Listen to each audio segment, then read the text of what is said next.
Tabby, run the race. Who's it made by? Cynthia Rollin and Arthur Howard. I hit her. And on the back it says, will Mr. Potter make it to the finish line? Mr. Potter is not like running, but second prize in the Seven Military is a train set, and Mr. Potter really wants a train set. Guys, do you think Mr. Potter's going to get the train set, or do you think he's going to fail and cry?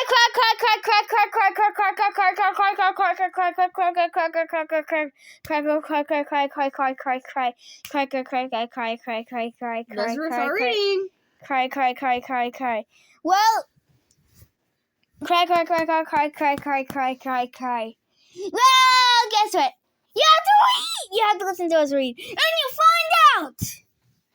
Yeah.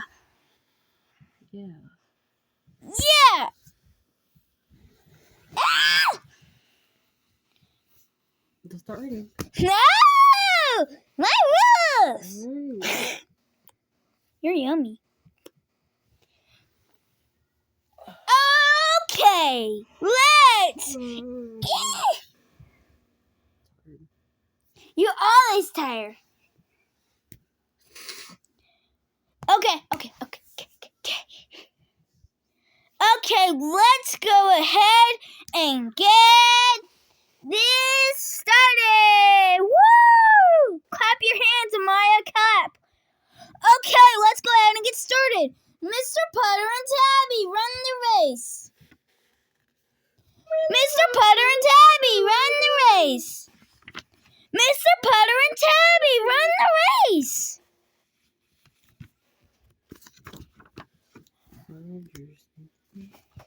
It was April. Mr. Potter and his flying cat Tabby were filled with April energy. They always got extra energy in April. The flowers were blooming, the birds were singing, and they were showing off. They're showing April. And Mr. Potter and Tabby felt it. Mrs. T-Berry next door must have felt it too. She called Mr. Potter one April morning. There's a race, she said. A race? Asked Mr. Potter. A marathon, said Mrs. T-Berry. Uh-oh, thought Mr. Potter. He was sure Mrs. T-Berry was going to ask to run the race with her. Will you run the race with me? Asked Mrs. T-Berry. Mr. Potter gave Tabby more cream. Aren't we too old to run a race? Asked Mr. Potter.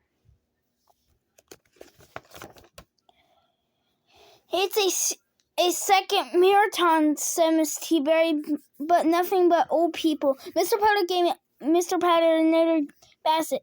We haven't run since 20 years, said Mr. Potter. I don't think I remember how to run. There's prizes, said Miss T-Berry. Prizes, asked Mr. Potter. Mr. Potter loved prizes. One is a train set, said Miss T-Berry. Really, asked Mr. Potter.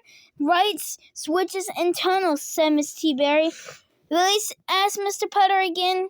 It's second prize, said Miss T-Berry. Mr. Potter couldn't imagine being second. Turn. Thank you. It was my turn. Anyways, the train set is second prize. Mrs. T-Berry said, Mr. Potter could not imagine a train set being second prize. It should be first. What is first prize? Asked Mr. Potter. Golf club, said Mrs. T-Berry. Mr. Potter did not play golf. He had tried once, but he and Tabby kept getting lost. He and Tabby, don't make no sense. Mr. Potter did not want golf clubs. I want the train set, Mr. Potter. I knew you would, said Miss T-Berry. Find your sneakers. Find it. Starting the training for the marathon was not easy. It took him just a few days to find his sneakers. Then he had to work out. He wanted to work out. He wanted to eat muffins with Tabby, the cat. But he knew that Mrs. T-Berry was working out because sometimes her good dog Zeke ran by with a jump rope in his mouth. When Zeke wanted to play, he took things and ran. So Mr. Potter had to work out too.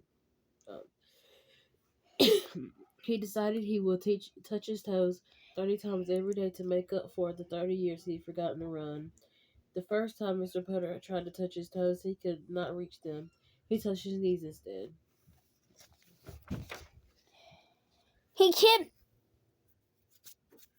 twisting. He touched his knees twice.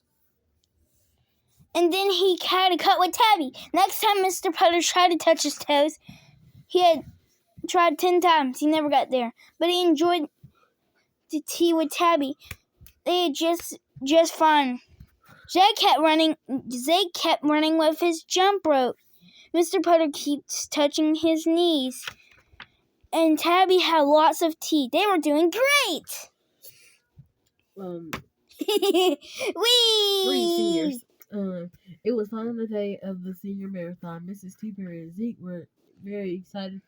Mrs. T-Berry had made special efforts for both of them. Zeke still had a jump rope in his mouth. Zeke had become very attached to his jump rope. They drove off to the race. When they arrived, they saw many seasons run up to race. Mr. Zeke and Tabby stand on top of the car. Mr. Potter and Miss T-Berry stand near the line. I don't know if we're too many old people, said Mr. Potter.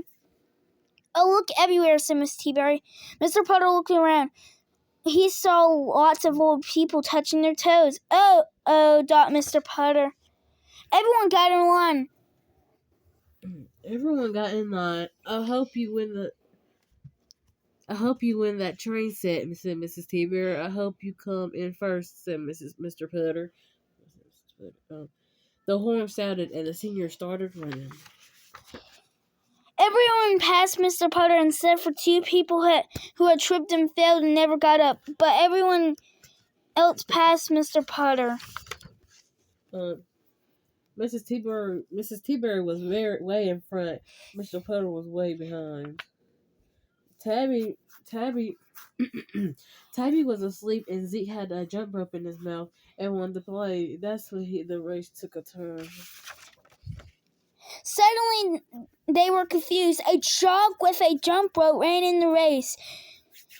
All the Seardons tried to pass him, but they started bumping into one another. Some of them bumped straight off the road. Some of them stopped running and started again. Most of them were trapped. But one of them wanted a train set so badly that he ran right past everybody and grabbed a hold on that jump rope, and he held on for dear life. Zeke finally had someone to play with. Zeke was so happy he ran even faster. This made Mr. Potter run even faster. Mr. Potter didn't let go. He wanted the train set. He ran past after another, and then he passed Miss T-Berry, and then he won the race. Everyone cheered, everyone clapped, everyone was happy. Everyone that except Mr. Potter. He had just won a set of golf clubs that had no lights and no switches and no tunnels. Food, thought Mr. Potter. But things worked out after all, because who came in second? Miss T-Berry. So she and Mr. Potter swapped places. Miss T-Berry took her golf clubs home, and Mr. Potter took home the best train set he ever seen in his life. And for the rest of April, Mrs. T-Berry and Zeke came back from the golf course and went straight to Mr. Potter's house to watch his trains. Mr. Potter had a train hat. Mrs. T-Berry had a golf hat. Zeke had a jump rope. Tabby had a nap. And things worked out perfectly. The end. Wow, that was a great story. So thank you for watching this video. If you want to see more, you guys subscribe. Thanks for watching. Meow. Bye.